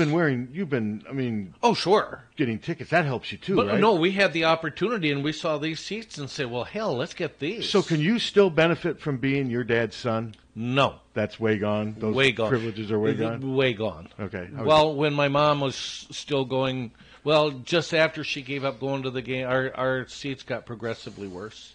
I mean, we were at the 48-yard line, and then the next year it was the 41. And it's like then the Lake Ladder era. The year after that, it was the 34. They're sending you a message. Yes. Better not have any parents die, or you're going to pay the price. That's the business. And that's fair enough. There probably should be a statute of limitations. Well, and if there's like other people, if they've got the demand for everything from this north end zone, sounds like sales wise is going fine. Absolutely. Is that money or no? We had money. No, the business I meant. Oh, business. I can never. You're gonna hope it's money. I can never tell the difference between the business and the sports line, but no. Are you looking forward to? I'm actually looking forward to having a Saturday just to sit and watch games. And I haven't thought about Penn it State, yet. Ohio State. I'm going to look forward to that. Today we actually have the coordinators today. We have to work today. And then tomorrow's is it supposed to rain tomorrow? Is Penn State, Ohio State a night game? Not supposed to rain. 20% chance Friday. Okay, I've got stuff I want to do around rain Saturday. Thursday and Friday are house days. Stuff to do around the house. Today we have both coordinators at 1:00, so I'm sure Brian will be asked about why isn't Noah Fant playing more, and Phil will be asked why AJ Epinesa isn't playing more, and they'll answer it. And I'm guessing Phil's answer will be because AJ's part of a very talented 3-man rotation, and he's sharing those spots with 2 upperclassmen that have been huge contributing players on this team. And like Kirk went out of his way to build up Parker Hesse on the Big Ten. He's a captain every week for a reason. He's one of our better players. And the Noah Fant one, what do you think Brian will say about Noah Fant?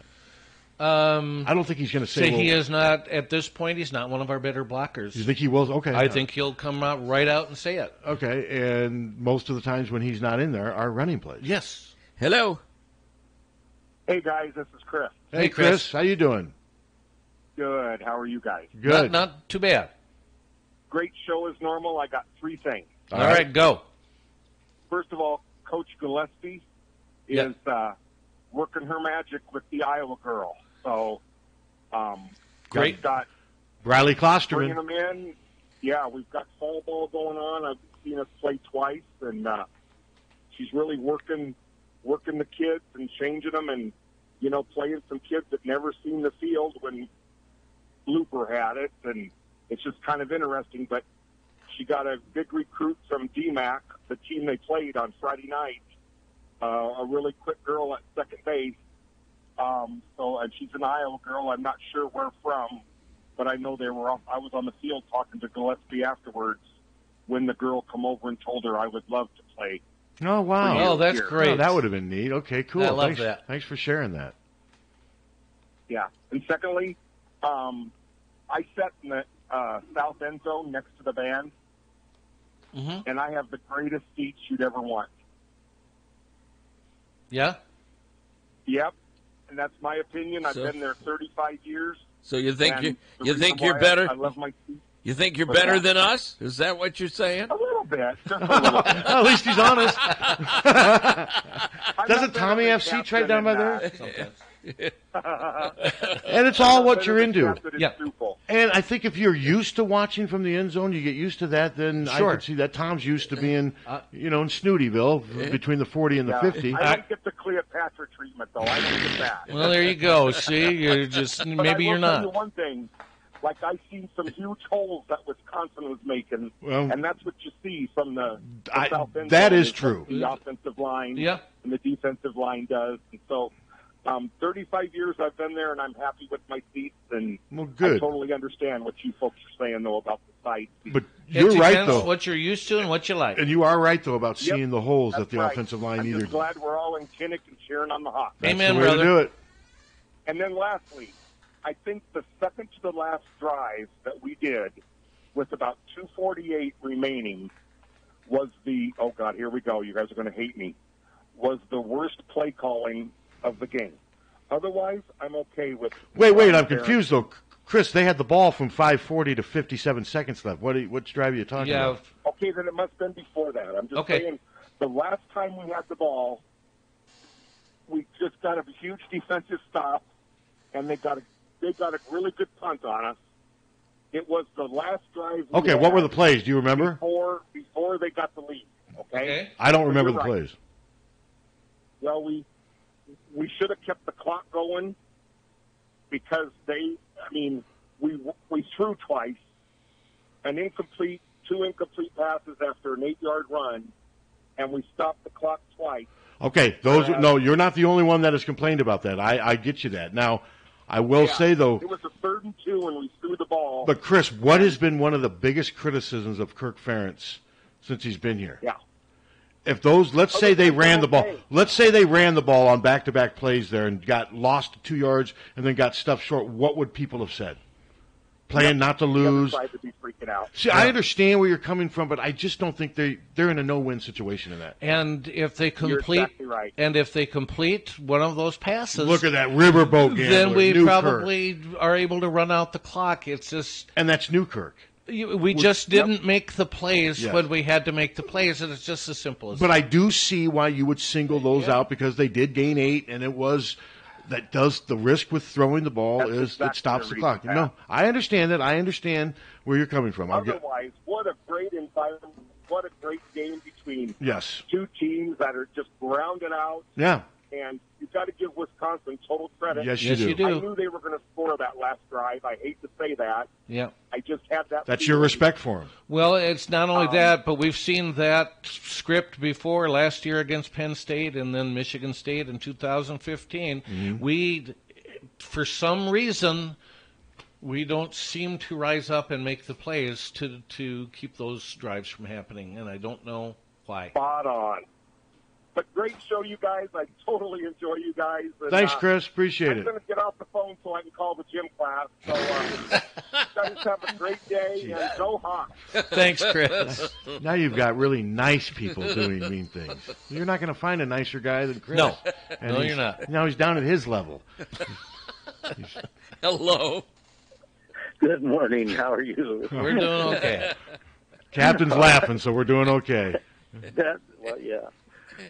We got to wait a long time, though, to have opportunity called the gym class. Jeez, they're handing batons to each other. Good God. Anyway, I don't know if you guys caught or not about Willie Guy's daughter committing to play for the Hawks. Oh, for softball? For softball. I've seen her play. I was not aware of that. I haven't seen that anywhere. I haven't either. Yeah. I look on Willie Guy's Facebook page. Okay. He posted it. He posted it yesterday, I believe. I remember watching her. We called a game. I think we called a game when she was like 8th grade, didn't we? There were 2 DMAC players who committed to Iowa this week. And one of them, guy was one. Okay. And then a girl from Burlington named Mia Ruther, I believe, is the other. Was she the second baseman? I think they're both just listed as infielders. Okay. And I remember covering Avery Guy when she was Great. like in 8th grade. She was starting at like second base or shortstop. That's great. I mean, the Willie Guy story didn't turn out the way we wanted on the field, but the guy's lived here. It's a really a great story. Willie Guy coming here. Yeah. Really it is. I'm thinking I may try to get him on.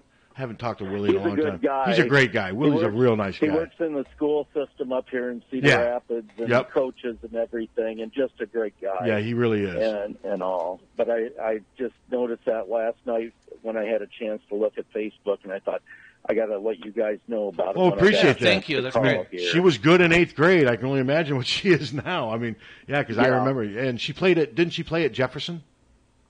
Yes. Softball power. So, that's. I'm hearing nothing but good things about Renee Gillespie. I mean, she got the commitment from Bradley Klosterman, who plays at Liberty. I believe she'll be a junior now. And Richard can attest for this. She's one of the best hitters I've ever seen. I mean, this girl she can rake. Is that what they say? Rake. She can rake, Captain. Yep. I mean, she just hits line drives. I mean, she started playing for West High in 8th grade, and she could hit then. So, no, I'm excited and optimistic about what's going on with softball. Very good. Well, you guys take care. All right, thanks for the news. Thank for the you news. so much. You're welcome. Breaking news on the show, Captain. Yeah. We're breaking news. We're not just breaking it down. Breaking the news. Breaking the news. That should be your thing. We don't just break it down. We break the news. Or we take it from other people. And then I'm kidding. I'm kidding. But no, I'd like that. We don't just break it down. We break the news. We lost everybody to take it from. Yeah, there's nobody else to take it from anymore. And also all that angst about Hawkeye Heaven, screwing up the striping of the stadium. Yeah, and that didn't do zero effect. Yeah, zero. That was a whole bunch of nothing. I've never even heard of that site. I had neither, but like I said, I got made fun of for having never heard of it. Well, we got made fun of for running a job app. I mean, what the... I will never... we've been criticized for a lot of stuff. But running a help wanted app. That was the Hawkeye Heaven guy who was making fun of you, wasn't it? Yes. Yeah. Yeah. You should say, hey, you want to apply? You may need you. I still got the ad running. Well, I mean, how else are you going to hire somebody? Well, exactly. I mean, that's what usually... Oh, listen. Honest to God, if you're going to... you were very specific, as you always are, as any job always wants. What does any job want? That, other than a minimum wage. Resume, job. references. Resume. Cover letter and resume. Yeah, cover letter, resume. That's what you want. That's what we said. What are you guys getting? He's got people calling him up, arguing about, well, I want to talk about it now. Or else you get... I got one yesterday that it said, hey, Tom, comma, and they didn't attach anything, and they didn't have a message. Yeah. And you hired him on the spot, right? Okay. I mean, seriously. I got one saying, listen to you guys all the time. See, you've got a sales opening. I'm not interested in that, but if you need a great DJ, no. I don't need a great DJ. No. It wouldn't fit in the stage. We got a bunch of average ones here already. If you advertise for a play-by-play person, you get 50 resumes of people that want to do it. You advertise for a sales position, and it's brutal. Yeah. It's just brutal. And it always has been. And it is with every station. But, I mean, it's just, so we're... But how can you get S over advertising for a job? Well, I think, that was just a whole bunch of ridiculous. I think that's, like I said, I blocked it just because now I don't have to worry about if he ever takes it, because it does sound like he was taking people's stuff. I don't think Tom and those other people would bitch if it wasn't going on. No, you're exactly right. It sounds right. like it was going on. Well, certainly not the Gazette people. Well, they were bitching. Yeah. Hell, like I said, one of their editors wrote a big, long plea begging people not to... And they lost 1,000 followers. Okay. Like I said, I blocked him. I never was... After he did it. Well, it's hard to follow someone you didn't know existed. Well, that's why I ask you, who is this guy? Oh, I unfollowed him years ago. Well, somebody's reached out to me, gee, what rock are you living under? I mean, like, okay, they're making this sound like this guy's like Johnny Bravo or something. I never heard of him. I mean, and they were making fun of me for never hearing them. The same thing happened when I first got introduced to black face, white pants or whatever. What's it? Black heart, gold pants? I'd never heard of that either, and I got entangled in some Twitter.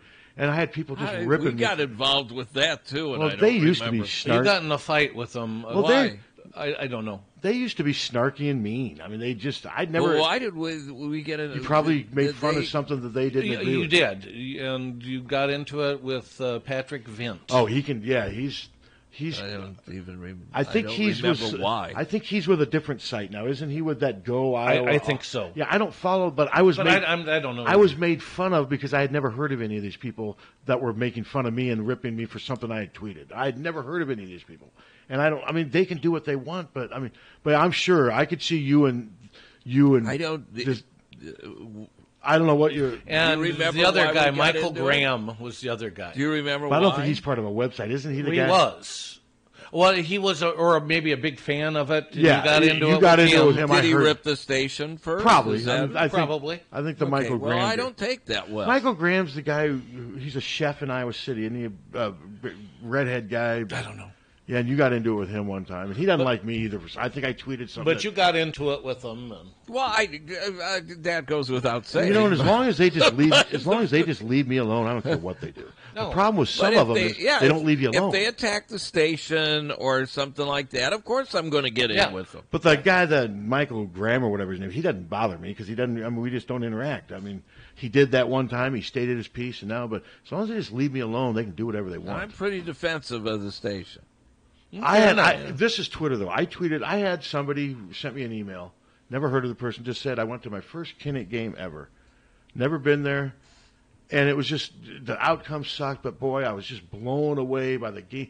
He mentioned about, what are the lighting and what are the things everyone... The flashlights on their phones. Yeah. The flashlights on the phone, the wave, the swarm, the fireworks. He said it was just unbelievable. No, it's great. And I tweeted that I thought that was neat. And then some idiot gets on Twitter, what's so big deal about that? He goes, that happens at every stadium. You're just doing that for fluff, attention, whatever. And I'm like... First of all, the atmosphere at Kinnick doesn't happen at every stadium. No, it doesn't. Happens at some. Well, no, because most stadiums don't have sellouts. Yeah.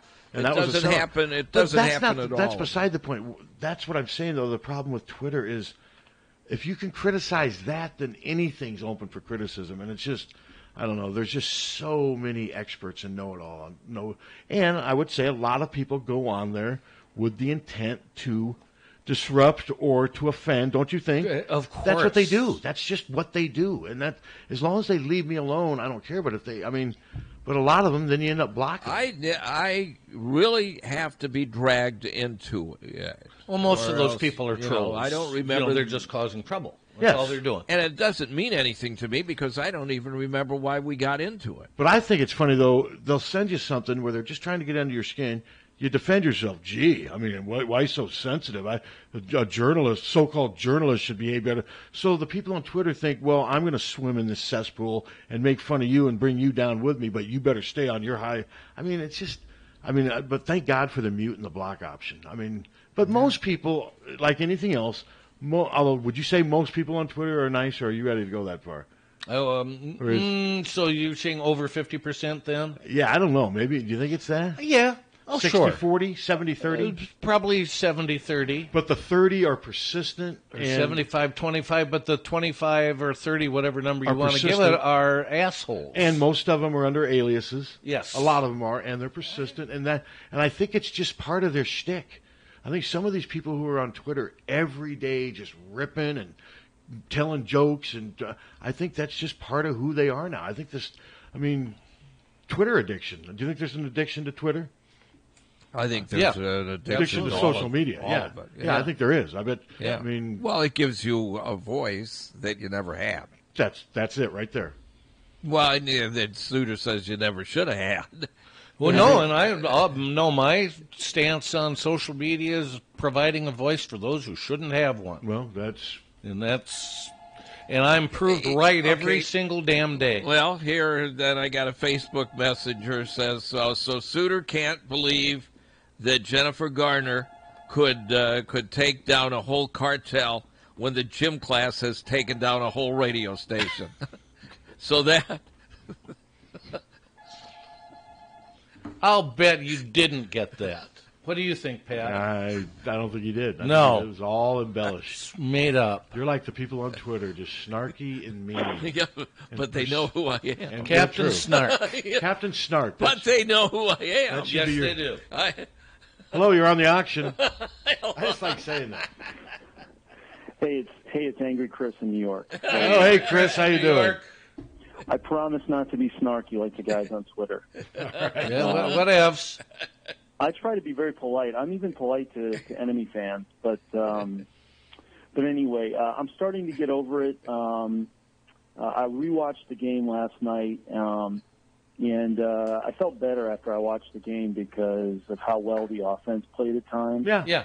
The drive that I really loved was when Wisconsin took the lead, 10-7.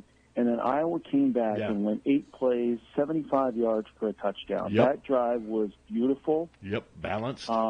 If I were beautiful, balanced, and it was a response, and it's like Iowa said, we're taking control of the game. Now, ultimately, they didn't win. But if I were the coaching staff, I would look at that drive and that particular drive and say, what did we do on that drive that worked? And we need to replicate that. going forward, because that was beautiful. No, that makes sense. Yeah.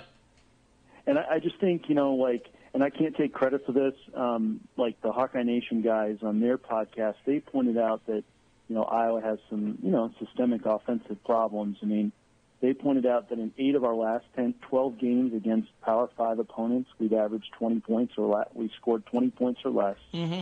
And over the last season, and then the first three games of this season against Power 5 opponents, we're scoring 26 points. So that leaves you with not a lot of margin of error in games. Last year the average score in an Iowa game was 27-20, according to Phil Steele's numbers. So whatever we did on that drive, that was beautiful. That's Iowa football the way we want it to be. I don't know. I hope they use the off week to really examine that and figure it out, because I think there's the right pieces on offense. We've got a veteran quarterback now who's clearly talented. We've got a potential All-American, 2 All-Americans, I think, at tight end. We've got still worried about receivers. Running backs. We've got a good offensive line. We've got subpar receivers. The pieces are there to have. Oh, I agree. Kind of off. I think. I've got them going 8-4, and I had them 3-1 at this stage. So they are what I thought they were, to sort of borrow a line from the late great Dennis Green. So, and Suter's got them going 9-3, and you got them 3-1 at this time, right? That's right. Yeah. So we'll see. Hey, I got another question for you. Mm-hmm. Should I live in the New York area, should I go to the Penn State game on October 27th? Do I want to go? Do I want to drive 4.5 hours to State College and go and spend? If you can get a ticket, I don't think they're going to get destroyed there this year. I don't think they're going to win. I think it's going to be a good game. I think you should go, and it's a great environment. The tailgating's great. The guy stringing for us lives in New Jersey. Hoboken, maybe? Hoboken? And, he said, is it about a 4.5 hour drive? Is that about what it is? About 4.5 hours. Yeah. I've done it before. I'm 1-1 in the stadium. I was in the 2009 game, which was a whiteout game. It was an unbelievable atmosphere. That was fun. And then I was there in 2011, which was a loss. Wasn't too bad. I'm sure as hell glad I didn't go in 2016, but. I think they're going to do better this year. The only time I've been in the stadium, Chris, was the 6-4 game. I was not at that one, thank God. And that was, I wasn't at that one either, oh my God, that was a snooze fest. But you were on the edge of your seat because if anybody ever happens to score a touchdown, the game was just over. Yeah, that was brutal. I can't remember why I didn't go to that. In my experience, the fans aren't too nasty there. They're nothing like the Wisconsin fans. The Wisconsin. Oh, there was video of it. Did you see the video on Twitter of some Wisconsin fan just ripping? He was just rubbing it in thick as the seconds were winding off the clock, and the Iowa fans were telling him to be classy, and he was basically telling the Iowa fans to go to hell. For the most part. Just all drunk. Hey, I got one more thing for you. All right. Nebraska and Scott Frost. It's not going well. Did you see on Saturday Wendy's, as in the Wendy's corporate account? I was stunned by that. Yes. Was trolling them? Yes, I was stunned by that. Oh, great. I forget what the exact troll was, but it was basically like, it's looking frosty, maybe. I think Nebraska needs a Scott Frosty. I just looked it up. Something like that. It might need a Scott Frosty to ice down the beating Nebraska is taking. You believe that? And boy, did Nebraska fans hop all over it. Oh, gee, imagine that. Retweeted in everybody's college football feeds. And, but the Nebraska people deserve it. The way their fan base is active and the way their press is active. I agree. Well, I'm guessing that helps sales in every state, but Nebraska, you're right, though. And we've talked. Bet you it helped sales in Nebraska. The press, though, the Nebraska press has just been ridiculous. Just ridiculous. And I'll tell you something else. Nebraska's going to lose a lot more games than this. Oh, that game against Michigan was an embarrassment. They're going to win, and I mean maybe 4 games. That game against Michigan was an embarrassment. I mean, they just... When they were in the first game, we have turned the corner. Oh, without question. Yeah. Bring on Alabama. Yeah. That's what I'm talking about. I don't think the Nebraska press is doing Scott Frost any favors by continuing to talk them up. If I were him, I'd ask them to shut up. But I think it's who they are. I think they're just so into the Nebraska way, and that's just. I mean, the Omaha World Herald has got some good writers, but my God, every time it's like a trip back to the '90s and how we're going to reconnect to that. But you can't spin that Michigan game. They tried. Positive, you can't. No, that was an embarrassment. That was just ridiculous. I watched part of that, too, and it looked like they never even tried that game. And Scott Frost looked helpless on the sideline. And they did have their quarterback on scholarship in the game, so they couldn't even use that. But their defense is horrid right now. It's just terrible. It's ridiculous. Well, we knew it last year. Yes, they were we terrible. saw them. I mean, Iowa had 56 on them. Yeah. Hey, I'd love to hear what Husker fan, if he wants to call in, I'd love to hear what he thinks. Did he call in on Monday? Husker fan did call in. Husker fan did call in on Monday. What did he say? I can't remember, but it was good. It was really funny. About this tweet? No, but it was really funny, though, because he said something that we weren't expecting, and I forgot, but we all laughed pretty hard. No, it was funny. And we even said, wow, that was pretty good. He did call in Monday. I like how he's always tense. Husker fan here. He's always really nervous and excited. He's excited because stuff's happening with Nebraska football. And maybe he'll come up with a zinger around the Frosty. I don't know. Maybe he might. He might. Anyway, talk to you later. All right, Thank Chris, you. thanks. So Nebraska plays Purdue this week, right? Yes. And it's at Nebraska? Yes, and they beat Purdue there last year. To me, I'm not sold that Purdue's going to win that game. I mean, I could see... it should be a competitive, Nebraska, more competitive. Nebraska, oh, God, it'll be Nebraska at home with their quarterback even more healthy. I mean, I make fun of Nebraska when they deserve it, but I'm not convinced Purdue's going to come in and win that game. Purdue should, because this is the kind of game Purdue needs to win if it's going to salvage that 0-3 start. I think number 4 is going to come up with 250 yards of total offense. No, I mean, like I said, I think Nebraska is going to score too. So we'll see. I'm not completely convinced that Purdue's going to come in and win that game. So I would like to see him. Well, no, fair enough. I would like to see him because I just think it's better when Nebraska. And like I said, part of me, the petty part of me, the immature, kind of vindictive, ridiculous part of me, kind of wants to see all these fans. That part and fits in so well. Right here. But part of me wants the cheap, immature part, the part where I get minor victories for stuff that's really not that big. I'd like to see the fans and their kind of snarky media be wrong about this. I would like to see them go 0-12 this year. That's kind of petty and immature on your part. Because I'm tired of their ridiculous attitudes. I am too. They haven't won a title in 21 years. That's a long time in sports. Yeah, it is. Hayden Fry was still coaching Iowa the last time Nebraska won a national title in football. In all fairness, they were awfully good back then. Oh, they were great. They were incredible. But they're not anymore. No, and they just... And just to assume that it's going to happen, I mean, they've already written a book about him. They already have Scott Frost Day. I mean, Michigan celebrated Scott Frost Day last Saturday. You don't think Harbaugh just loved that? Because Scott Frost talked crap about Michigan indirectly. Yeah. And Harbaugh's one of those guys, I don't think he forgets anything. No. And I think he loved that post-game handshake afterwards. Because Harbaugh is my age, so he's got Scott Frost by about 10 years. I mean, he's 10, 12 years older than Scott Frost, and I think that was Harbaugh's way of saying, settle down. And luckily, Iowa doesn't play Michigan because Michigan's going to be really good by the end of the season. If I would have been, Scott Frost, I would have told people to shut up. Leave me alone. I would have too, but I think he enjoyed it. And remember when he went to the Big Ten, he kind of fed off that. Well, you better have your fun with us now. Yep. Well, they're having their fun. Yes, they are. Teams are having their fun. It's just a stupid way to. It really is a dumb way to do things. And then not scheduling anything on December 1st because we need to be in the championship game. God, you better hope they don't play Michigan.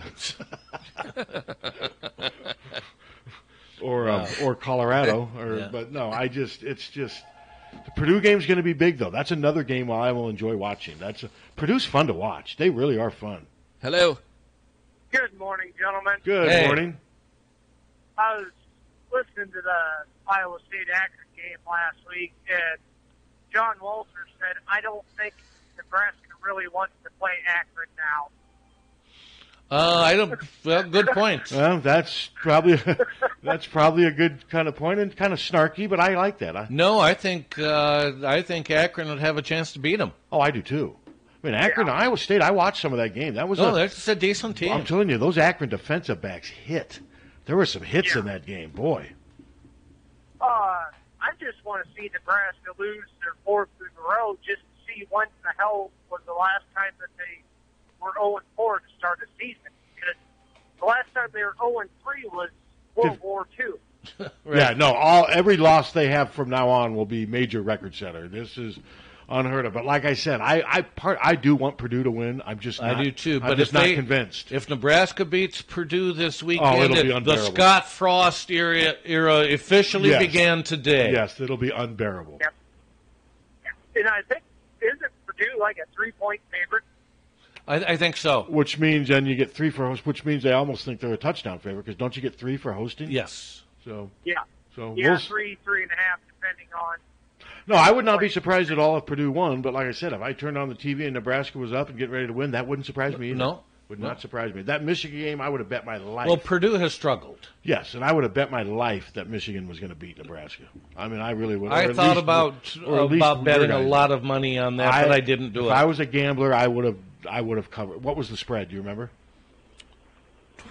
21, maybe. Oh, was it 21 Michigan? Wow, yeah, that's a lot, man. I don't know if I would have done that much. Now, of course, with hindsight, yes, but man, I thought that Michigan was going to boat race them, but I don't like to bet on college sports. And 21s, you could road race, and what do you call it? Boat race. Boat race. You could do that, but still, you get a couple late fluky touchdowns at the end. All of a sudden, a 40-point deficit. I mean, those 21-point deficits are so hard to deal with sometimes. But go ahead.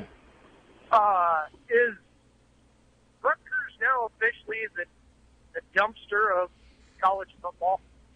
Well, now that Kansas isn't. Yes, I'd probably say. Although they did win one game. Who'd they beat? I can't remember. It was no Power 5 team. Rutgers won their. Yes, they did. They sure did. They won their. Did they play a high school team or? I don't know, but they won. I think they won their first game.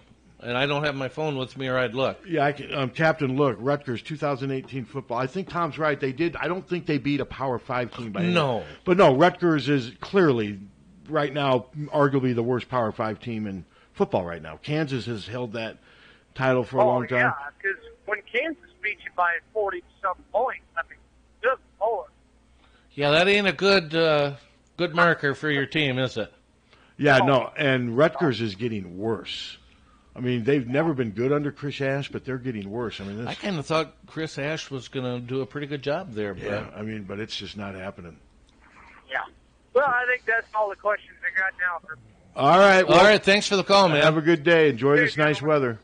Okay, this is news.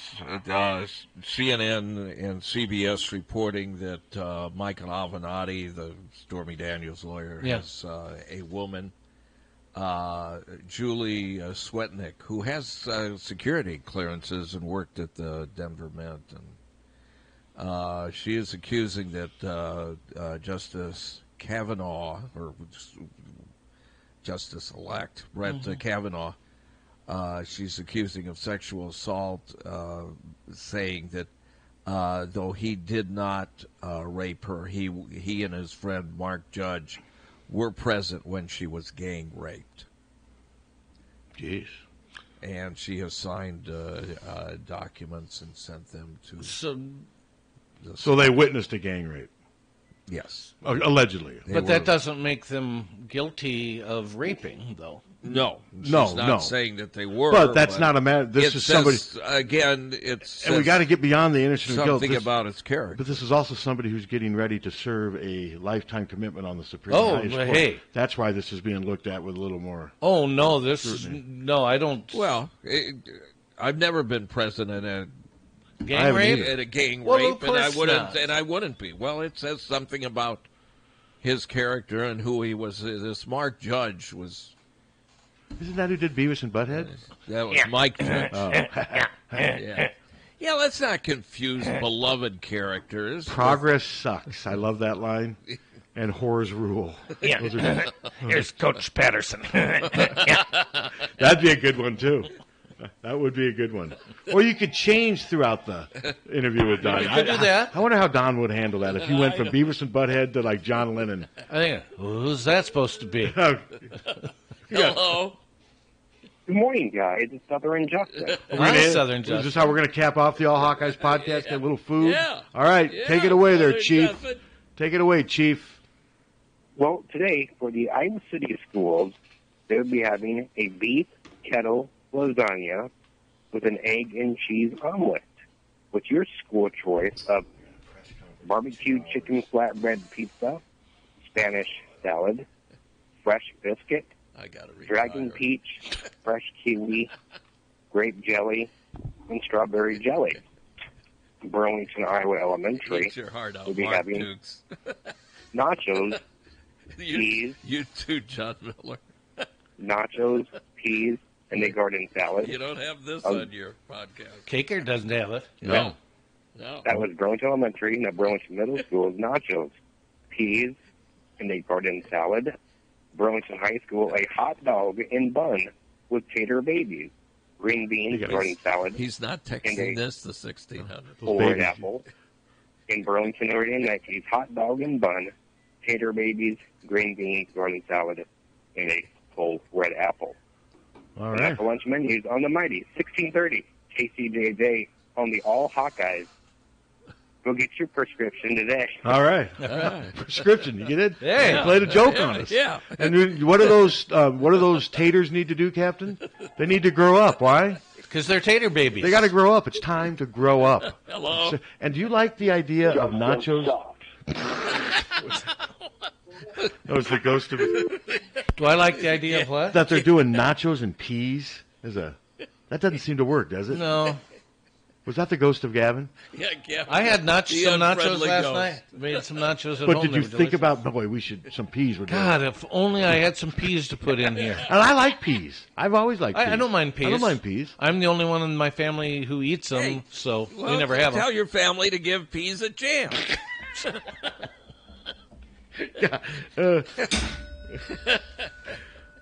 But, I want this to end, but by God, we're on such a roll. All we are saying is give peas a chance. And they're good for you. Yeah. We got a lot of sugar, though. Do they really? Oh, yeah. Especially the little sugar. early peas. Yeah. Yeah. Really? I was not aware. Well, maybe they're not so good for you. Kind of like that ad I saw last night. They had something for a rash on your elbow. Yeah. But if you wake up and there's a big lump in your chest, you got to go. Seriously. Look, the only thing that, if you listen to people, the only thing you can eat are leaves Yes. and Ewell grass. Gibbons. Ewell Gibbons is the only one who understood. Yeah, He's the and one he who died used to- when he was 64. of a massive heart attack, Yeah. didn't he? I think Yes, a he piece did. of bark got caught in one of his... Yeah. Hello. Hi, I was watching the Eastern Michigan game a little bit on Saturday, and I didn't see Tyler Wiggers. I wonder if anybody knows why not. I know. I'm guessing he must have got injured then. Well, Captain, can you Google Because he Tyler? had been playing real well. But they've lost their last 2 games, I believe. I mean, well, we'll look into it now because that's interesting because I reached out to Eastern Michigan last week after we had Ryan Boyle on about Tyler Wiggers. I reached out twice, and her response was, the secretary, well, I'll get this to the if we're interested, we'll call you back. Never heard. And crickets, yeah. Crickets, never have heard anything. So we're looking that up. But yeah, I have not heard anything, have not read. Have you seen anything, Tom? Uh-uh. So, but he's either hurt or he got beat out. I mean, This is news to or me. they were just trying somebody else, but we're looking right now. Yeah, Eastern Michigan lost the game. All right, well, thank you. I think they've lost their last 2, if I'm not mistaken. So hopefully, like I said, we'll try to gather some more information. Okay, thanks. All right, thanks. But yeah, I've tried twice now, just nothing. Not even a response saying no, we're not interested. Just nothing. If we're interested, I don't see anything. nothing. No. Interesting. Okay. Well, maybe we can find out by Friday. Friday we can talk about it, maybe, if we find something. Yeah, we'll find. Yeah, I'll find something out. I just don't. I don't have time to do it now. And we got press conference in a little over 2 hours. We got Brian Ferentz and Phil Parker over at the football complex at 1:00. No players this week, which is fine. I mean, get updates from the coordinators, and so I'll have something up on the site later on today. Sounds good. Okay, well, Tommy, we'll do the reports tomorrow. All right. AllHawkeyes.com. Get your subscription today. We are going to go now to CNN, the latest